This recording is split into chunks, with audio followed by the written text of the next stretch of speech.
Okay, so here we are, week 2. We're continuing our series Marvel Monday, and we're all watching. We're going to watch them all, right? We're all watching all 23. Are there 23? I've lost count.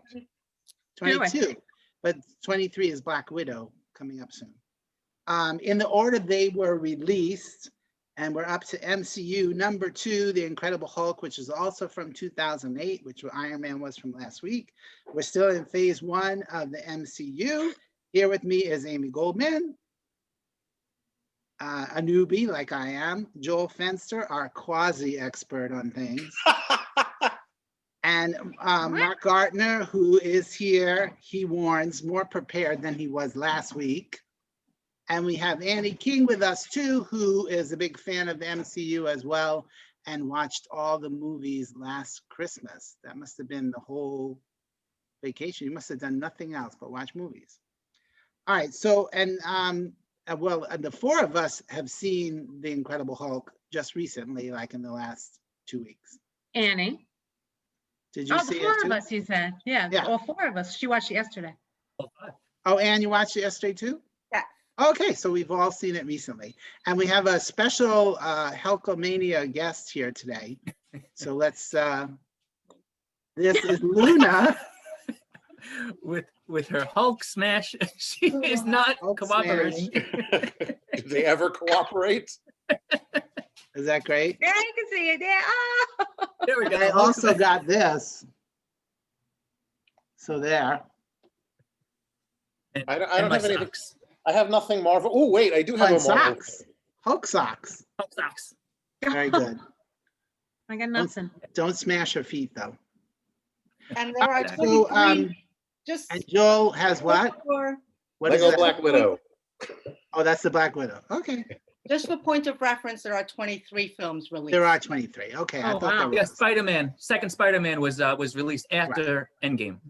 Okay, so again, we're going to turn to Joel for some perspective on how we got here. And the Incredible Hulk, very well known, a big well-known character. Yes. And the first comic was in 1962. And the series that was my generation, obviously, was the Bill Bixby Incredible Hulk, which ran for 80 episodes and 5 TV movies. Beginning in 1977, and that's probably the most well-known version of it, right, Joel? Yeah, in the 70s, I mean, I think we all, Mark's a little younger than me, you guys are a little older than me, but I think we all know the Hulk and Spider-Man from not just the TV series, but the cartoons as well that were going on at the time. And they were definitely the 2 most popular Marvel characters at the time, to the point where the Hulk, those TV movies that you mentioned, I mean, the first 2 were the first pilots for the series, but the 3 that came after the series were, or at least the first 2, were attempts to actually use as backdoor pilots to make other Marvel characters more prevalent and get them on the TV screen. In TV movies. Yeah, because the first one, I forget which one is which. It's like trying to remember the names of the Pink Panther movies in order. But it's, I think the Return of the Incredible Hulk, I think, is the first one. It had Thor in it. The Trial of the Incredible Hulk was the second one. It had Daredevil in it. They went nowhere. They're Right. kind of, goofy fun at this point. But I mean, they were enough of hits to warrant making number 2 and number 3. Yes. So- And they were planning a number 4, from what I understand as well, but unfortunately, Bill Bixby passed away, and that kind of put an end to all of that. Damn him. Yeah, which then takes us to the 2003 Ang Lee Right. Hulk. Which we were warned not to watch. We were I watched- specifically told not to watch it. Yeah, and I watched it anyway because that's who I am. Because yeah, it's interesting. I mean, on a very basic level, the film's like at least half an hour too long, and it's like watching a Chekhov play because it's a lot of talk. But I think the thought was to make it a more sophisticated thing Sure. that the adults would want to see Of and get course. away from the animated Hulk idea. So they were trying something, and obviously it didn't really work very well. Well, And it you know, works to an Joel, right extent. now your hallway looks very hulkish. Yeah, it's actually yellow paint. It's just the lighting. It looks green. Probably green. All right, so then we get to the one that we watched in 2008, The Incredible Hulk, and the producer Gail Ann Hurd, who was once married to James Cameron, calls this a requel because she says it's a remake, it's a sequel, it's a requel. Yeah. And so instead of going all over the origin story all over again, they like do it in like a 5-minute opening credit thing. And you get the basic idea with the gamma radiation, and Stark Enterprises is mentioned because they did the serum, the Captain America serum. Stark. Yeah, here's the question becomes is knowing that Mark, Annie, and I have seen everything, and the two of you have not, you know, where does this discussion go in certain aspects? Because right. We don't want any spoilers. Exactly. All right, so then even Nick Fury gets a shout out in that opening credits. Mm-hmm. And then it says Days Without Incident 158. And then we're in Brazil and he has to learn Portuguese, which he doesn't know very well. All right, and the cuteness of the TV screen, and we see Bill Bixby in courtship of Eddie's father. And then we have this whole incident with the his blood. He cuts himself very conveniently. It falls into the machinery in the factory he's working, and the blood gets on the bottle. This is all like in the first 10 minutes. And that bottle gets shipped off to America, where, Aim, you want to tell the rest of it? Well, of course, Stan Lee drinks it and passes out. Immediately. Yeah. Immediately. Like Goes that one down little drop. into his stomach and boom. Boom. One And little of course, drop. You know, Stan Lee, which, whatever. I appreciate it, but you know.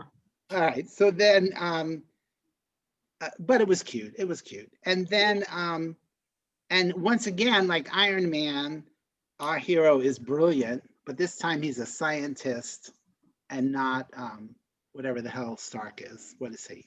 An inventor?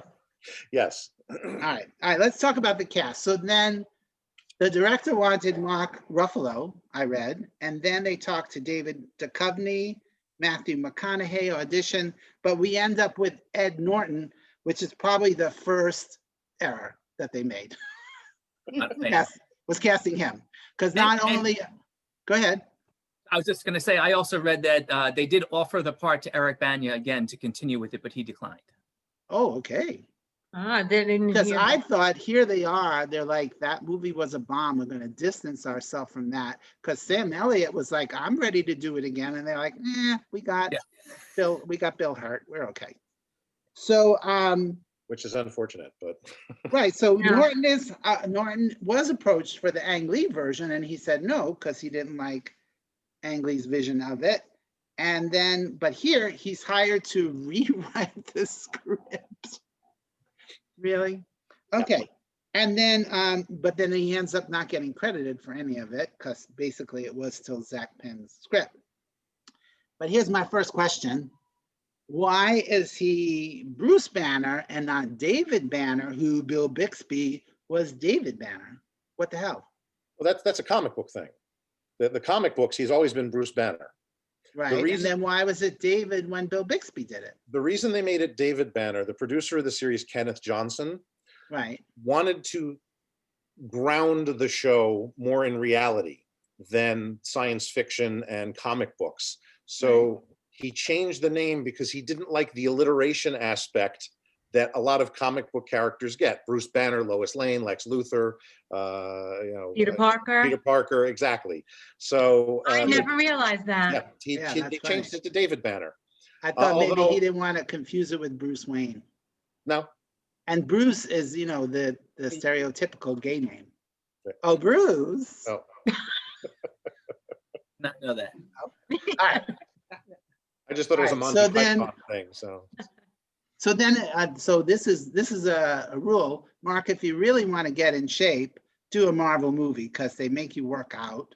Even Ed Norton looked like he worked out a little bit. Okay, so William Hurt gets cast as the general, and God love him, he's trying so hard to be a comic book general.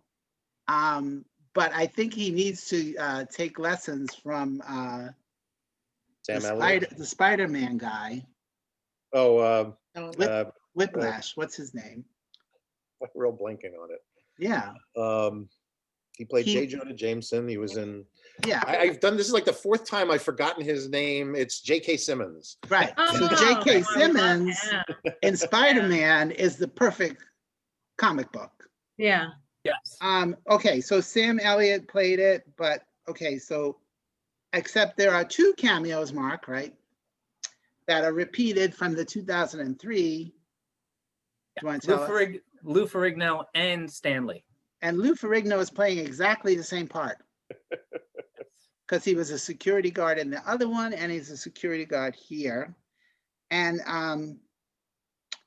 we get Liv Tyler instead of Jennifer Connelly, but she's huge with the fanboys because of Lord of the Rings. Yeah. And it said she agreed without even reading the script. Maybe she should have read it. And then Ty Burrell, before Modern Family, is Betty's new boyfriend. And I read that he's actually another comic book character. Yes, Doc Samson. Doc Samson, who they did nothing with that. No, there's a lot of things missing from the Hulk family origin stuff in there, but it's fine. Okay, so They'll bring him back Tim Roth is Emil Blonsky, a Russian, but with a British accent. But he works for the US. And then when they're trying to capture the Hulk, he shoots the dog, so you know he's evil. Right. He tranquilized the dog. I did, yes. Thank God you didn't see the dog getting tranquilized. And he also worked out. And then the thing you always get from the Marvel movies, when it's somebody like Tim Roth, he's like, I did it for my kids. My kids wanted me to do it. Yeah, not the $1 million they gave you to be in it, whatever. Okay, so then, and there's so many cameos. I think one of the things annoyed me a little bit was they were trying so hard to not only invoke every other Marvel thing they could possibly invoke, but ignore that first movie.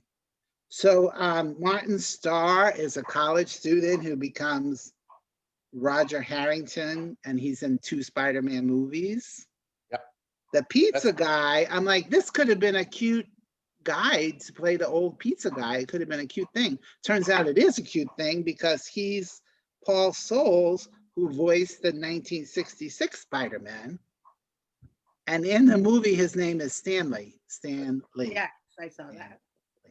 All right. So then, but here's the other thing that annoyed me too, was that it seemed like everything was trying to set it up for a sequel that never happens.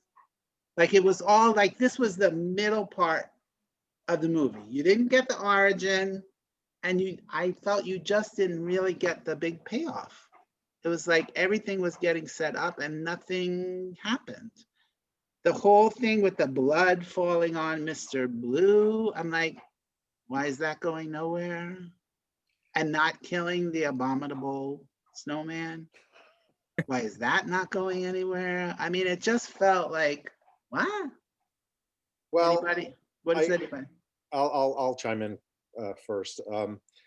I think part of the problem is that when the movie was made, and you quoted Gail Ann Hurd saying it was a requel, which was a sequel and a prequel or whatever, she was actually the third person other than Stan Lee and Lou Ferrigno from the first film still involved with the second one. Well, I think it was in her contract. Well, because she was an executive producer on both films, so she did have a hand in all of that. I think part of the problem is they didn't, at the time, they didn't really know what they were doing with the Hulk film to fit it in. Yes, it's part of this new direction we're going in, but how does Ang Lee's film relate to this? It is an origin story. It's a overly complicated, boring origin story. And the second film, or The Incredible Hulk, does kind of vaguely give you an origin that doesn't quite add up, but it also doesn't quite contradict things. And there's a little bit of trivia involved here that I think kind of proves they didn't know what they were doing specifically with his story and where they were taking it. You mentioned Martin Starr, who now retroactively, because he later appears in 2 Spider-Man films, is this specific character in this movie. But at the time, he was not, obviously. They didn't know that they were going to do this. If you read the novelization of the film, okay? And everybody would. And everybody's going to do that, but I'm going to just mention this. That character is named Amadeus Cho, which is a character from the comic books that eventually also becomes the Hulk. So, yeah, it's a whole, the comics are a whole nother thing, but obviously somebody in that chain decided that this could potentially go in that direction. And obviously the movie did well enough that they knew that the character could keep going, but not well enough for Universal, because Universal owns the distribution rights to any Hulk product. And it's the one thing Marvel doesn't have 100% of. They have to say, okay, we're going to distribute this. So it was the shortest of the MCU movies, and it also the least grossing one. Exactly. But if Universal owns the Hulk, then how is he in all the other movies? Well, it's Universal owns the distribution rights to Hulk movie. Yeah. But he can be in other things. Yeah, they can use him in whatever they want as long as it's not a Hulk-centric movie. And I remember mentioning that on Facebook when I watched Thor Ragnarok over the summer. And I think it was that movie where they had the Hulk, right? And he was absolutely adorable. And I had never seen Mark Ruffalo. And I said, oh my God, I need a movie. And that's when Joel, you said it's Universal. It's not going to happen anytime soon. I was like, no, Amy Smash. However, Mark Ruffalo's adorable. As an upside, at the very least, Disney Plus is doing a She-Hulk TV series for next year that both Mark Ruffalo and Tim Roth will be a part of. So at the very least, their stories will continue, just not in a Hulk-centric thing. It will be in a She-Hulk-centric thing. Just to get away from Universal. Yeah. All right, so going back to the movie. Go ahead, Mark, what? I was just going to say, that's one thing I written down. I guess it was Universal then that put the movie out, because I think they screwed. That's part of the reason that it made little money is it came out about 5 or 6 weeks after Iron Man 1. Yep. And if Iron Man's the first big comic book movie, it came out in May. That's a big summer thing, and most people aren't big nerds like us. I'm not going to go see a second comic book movie a month later. So I think that really it was competing. Yeah. Yeah. All right, so going back to the movie. So it seems like 200 is his breaking point on his Fitbit thing, 200. And then, right, we find out that when he goes to start making out with Liv Taylor, that he can't really do it because he'll go over the 200. Yeah, he'll go over the 200 and turn into Hulk, which may not be a horrible thing, but that would make any man angry, right? I mean, that's a tough one. All right, so that is a tough one. There's another. I know last week you said you just have to accept it. It's the comic book world, and but they never explain how Mr. Green found Mr. Blue in the first place. He's already corresponding with him. Who knows where the hell he got him from, and he completely trusts him enough to send him a vial of blood through the mail, even though he knows that it's Hulk blood and it could be very damaging if it fell in the wrong hands, but he sends it to Mr. Blue, but how did he find him in the first place? What the hell? We just assumed they knew each other? Wow. I just figured it's from the comic books and they didn't need to explain it to us. Again, the nerds would understand and the rest of us would say to our nerds, hey, nerd, who is this? Hey, nerd, who is this? Okay, so Annie, did you know who he was? No. I mean, you just accept it. Okay, fine. He knows Yeah. him from some other thing, but No, I think it's because he is a very intelligent scientist, and he scoured the interwebs and somehow came up with this. so you Maybe think did he didn't know him. He just, Oh, they never met before. When They they never met. meet on screen, they were like, "Oh, you're Mr. Green." that's a little crazy if you ask me. Well, look, everybody in the Marvel universe, in the MCU, knows who Bruce Banner is. He's the smartest guy on screen right now. So, Smarter than Tony Stark, oh yeah, because he was pretty brilliant. he was. But I think you'll find out. Anyway. All right, so wait, I have another thing about when we're in Brazil and we have that whole Brazilian chase. Why do we need that? For the near nudity, by the way, that's one of my pros for the movie. It's the closest we get to a topless scene in the entire MCU. I was a big fan. I forgot about that part because too. they're definitely gonna run right into the girl who's the girl from the factory, and he runs not the right same back girl. to the factory, where of course they know he works there. Anyway, so then we get to another chase when he gets back to the States. I'm like, one chase would have been enough. And why are we ignoring the TV show? The TV show, and I wasn't a big fan of the show. I would watch it sporadically Friday nights at 8:00. And the basic premise there was that he would Hulk out, but he was helping people. Every week he helped somebody else. It wasn't a big fight, a big superhuman monster every week. He was trying to help. There were no superhuman monsters. He was fighting. Yeah, he was just helping regular plumbers and with regular people. So why are we ignoring that and going in a completely? Was that part of the comic books? Well, no. Again, the TV series is what deviated from the comic books. Oh, okay. So that was just Kenneth Johnson saying, "Yeah, we can make this an anthology kind of thing." Exactly. All right. So then I think the timing of it too. I think the late 70s, early 80s wasn't ready for too much violence on TV, I would say. I think that it's a nice story. Let's have. Didn't we have the Family Hour? Don't you remember that whole thing? Yeah. All right. So then, so he comes back to the States, and how does the Hulk make money? He flips houses. Oh. No. All right.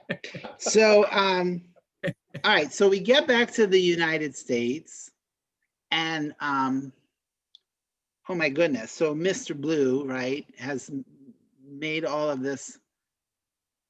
He took one little vial of blood and made 8,000 blood things out of it. If you could do that, why is the Red Cross drawing blood from people every week? Just duplicate it all. No? That makes sense. Sure, why not? All right. So then Tim Roth turns into the Abomination, which cracks me up too, because he was like, Mr. Blue is like, the mixture could be an abomination. He was kind of funny though, Tim Blake Nelson. Yes. Goofy, funny in that Green Acres kind of way. And I had never heard of the Abomination, and I didn't get that until I then read the synopsis. There's no mention of the Abomination. I was just like, who is this ridiculous monster? That's Come on. something you're going to notice. Something you're going to notice as you keep going is that, the villains are based on actual comic book villains with specific names, but most of them in the movies, Obadiah Stane is the Ironmonger. They never call him the Ironmonger in the first film. True. They don't call the Abomination. Except to make that joke. Exactly, but it's it's not like the Hulk goes, "Stop, Abomination! I'm gonna smash you," or something. Right. They don't refer to them as the names that we know them as. Exactly. There's a lot of that going on, which is all fine. right. So then we get the big showdown, which is supposed to be Harlem, but it's filmed in Toronto. And one of the stores, this cracked me up, said in very big bold letters, the store was called African Hair Braiding. Like that's a whole store. That's a whole store. It's like one of the stores from Bob's Burgers opening. African Hair Braiding. I'm like, really? Okay. But it's in Canadian, right? And then why does Liv make the Hulk spare the Abomination? Just get rid of him. That's it. Be done. Because Tim Roth signed a 3-film deal. Oh, there you go. All right. So then all of that is done. William Hurt, who knows why, is like okay with the Hulk now. He wants to keep him. And Banner heads to Bella Coola, who ever heard of that, in British Columbia. But at least he doesn't have to learn a new language. Right. There was one joke with the whole Brazil thing, the Portuguese, because he says to the hoodlums, instead You of don't want to make me hungry. right, Yeah. he doesn't Yeah, know that the was really word. weird. He doesn't know the word for Angry. angry, and he says hungry, and they're like, wow. That was cute.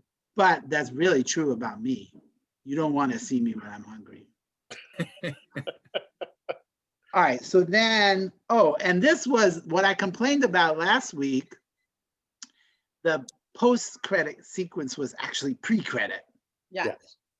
So thank you to whatever this Leonard Libelschlackum, whatever his name is. What's his name?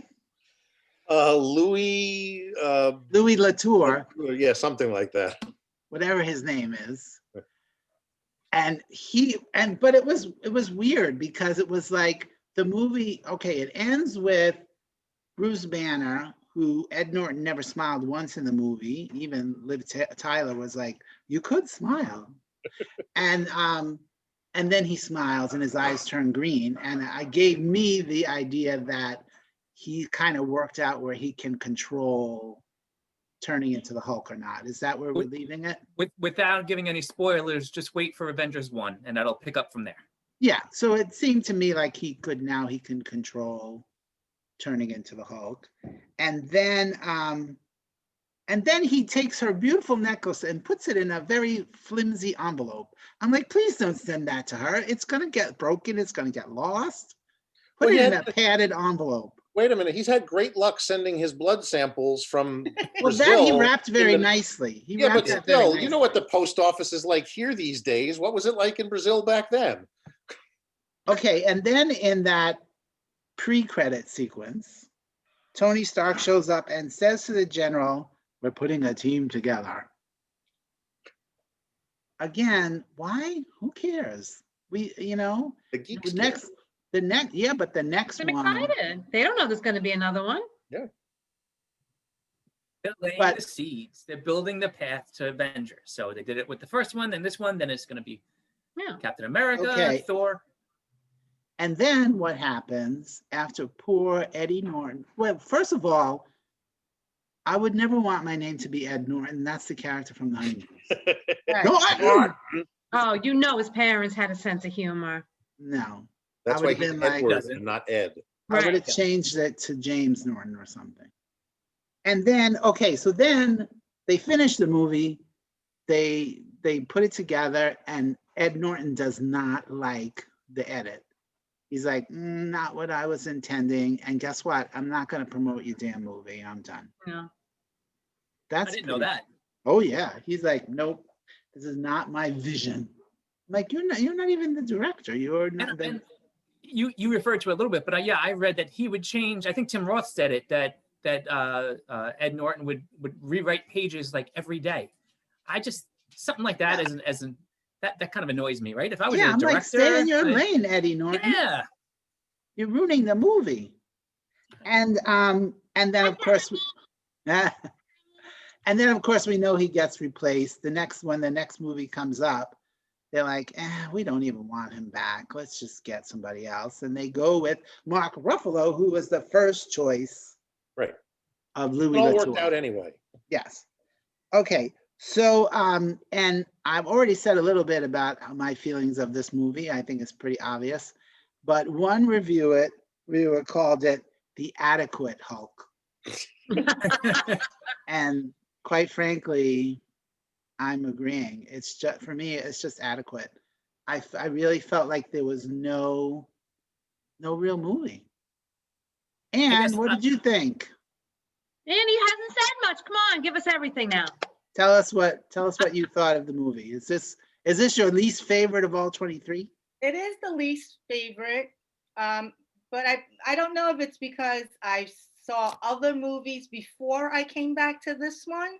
So having seen Mark Ruffalo in the movie as the Hulk, he's so perfect for it in my eyes that it was hard to watch this one without him, because I think he does such a great job with it, with the comedy and just the sweetness and everything, so it wasn't Yeah, my Ed Norton has none of the sweetness.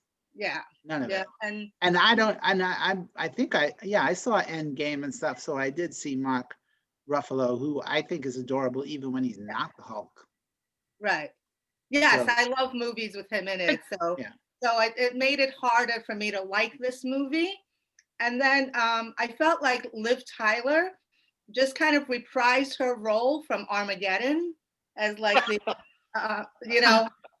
Yeah, a little bit. bad, like kind of. Oh yeah, that was a big reveal.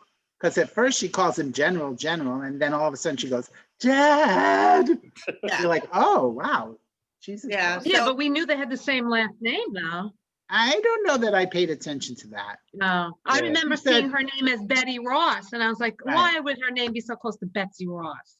Yeah. So, Another comic- Joel and I comic would have book, known that though. Yeah. another Right. comic book Yeah. alliteration thing. yeah, So Yeah. Anne, no to this. How many stars do you say? out of 4. Out of 4, yes, out of Out 4. of 4, 2. All right, 2 stars from Mark. What do you think? So 2.5. Did we cover all of your notes? I got a few more, but all I'll say, I'll cut it down a little bit to just saying that, let's see, what do I have here? I did like a lot of the references that they made to the 70s show, including, and I missed it. I have to go back and rewatch it. When he's walking around that marketplace after he shows up in supposed to be Mexico, but the woman is speaking Portuguese still, and that's Right, one of the right. goofs. There's the Lonely Man theme Yep. song from The Incredible Hulk, yeah. where he would always end Yeah. with the hitchhiking, and I did Yeah. not catch it, so I have to go back and rewatch it. That's why I still have my copy. I didn't take it back to the library yet. I actually duplicated it and put it on my computer, but I think I'll erase it now. Now that Anyway, you've announced the I liked it better clarity than you did, Frank. I thought it was good. It was definitely so much better than the original Hulk. Sorry, the Hulk from 2003. But I would have to say I liked it better than Iron Man 2, which is next week's movie. So Oh, sorry, guys. no. I don't know how that's going to be for you guys. But it's definitely in the bottom 3, probably tied with the second Thor, which is How many stars out of 4? How many stars out of 4? 2.5. 2.5. Okay. 2.5. Goldfuck. I've been leaning since I saw it and was going so much, especially when we had 2 movies now back to back with our fighting soldiers in it, our good guy soldiers and the government. I was like, oh God. The government. The government. But I still was leaning towards 2.5 the whole time. Yeah. I mean, I didn't hate it, but I don't need to see it again, but I didn't hate it. Ever. 2 is really low for me. Yeah. Joel. It's a 2-star for me. I actually, having watched Ang Lee's and that film in the same day, just for, I'm a masochist, I guess. As much as Ang Lee's film is boring, plot-wise, it's beautiful to look at. So to me, that's a better film than this one. I also like Eric Bana better than Ed Norton. I like Jennifer Connelly better than Liv Taylor, whatever her name is, and I like Sam Elliott. The casting's better too, aside from Nick Nolte. So to me, it's definitely it's a 2. It is on the lower end of the MCU stuff. It's not my least favorite, but it's definitely towards the bottom. My All stars right. will probably change as we move on because Yeah, I like I said last something else week, could we be have much better than this, but not as good as Iron Man. So that Right. knocks this down to 2, of course. we have no overall frame of reference. Right. Right. In the MCU universe. For me, I'm gonna say 2.5 stars because I feel like 2 stars is a little low for any movie that I actually watched the whole thing of. Okay. So I feel like it was 2.5 to me is meh. So I Yeah. would go with that. All right. And right any- now I'm comparing, my threshold is Thor Ragnarok is 4 stars. Everything else is Right. below that. What, love all right, does anybody have What? anything else? What, Annie? What, I Annie? love that one. Oh my I God. mean, Great my movie. favorite is Thor out of all of them. I just think he's the And funniest. that's Thor #1 is just called Thor. No, I mean. Or do you mean the Ragnarok, character? But Oh, the the character. character All right. overall, yeah. All Yeah. right, so any last comments before we go? I thought the one thing that I thought they did do nice, whether you like Norton and Tyler or not, is I thought it was a good love story, right? It was I thought a very I hadn't remembered it was that much of a love story, which is why it pisses me off that after this movie, Betty Ross just ceases to exist. And I think I know Joel. I said I was gonna come up with what was it? Your speculation and Yeah. my thought. Oh, hello. There's the Hulk. Right. Another Hulk. That is. Luna turned into that. Anyway, I think that they had the powers that be had already kind of had this plan somewhat in their head to get to the Avengers and so forth. And I think I guess it's another storyline where Bruce Banner falls in love with Natasha. My wife? The Black Widow. Oh, And I guess that's where that's where they went with it. But it just kind of pissed me off that they never refer to her. She doesn't exist. She's never shown up again. It's a little weird. Well, I did think when I was watching it that it was a little evocative of King Kong to me with her and the Hulk. I don't know why. I just like when he reached out his finger and I'm like, this definitely reminds me of King Kong. yeah. And took carrying her her up to the away, rock. carrying her away after the big explosion. Yeah. So But it the comic definitely- book is that's an influence on the comic book when Stan Lee and Jack Kirby created it. So it's got a little bit of that. It's got a lot of Cold Right. War stuff and nuclear Armageddon stuff because it's set back in the 60s when it started. But right. my wife who was watching with me, she's like, whatever happened to Betty Ross? I was like, nobody cared. She You know, sewed we can't make a Hulk movie. United She's States irrelevant. flag. She sewed the United States flag. And that was it. All right, so that's it for us. We next week is Iron Man 2, which Mark already said. Ooh. And that's from 2010. So if you want to join us, of course, watch the movie, and we'll be back next week. Thanks, guys. And Thanks, that is guys. on Disney, right? What? That is Yeah. on Disney Plus? That's on Disney Yes. Plus. Yes, it's on Disney Plus, but it's also on Prime. Oh, okay. So either way. All right. Okay. Okay. Goodbye. Bye. Bye, guys. Bye. Bye.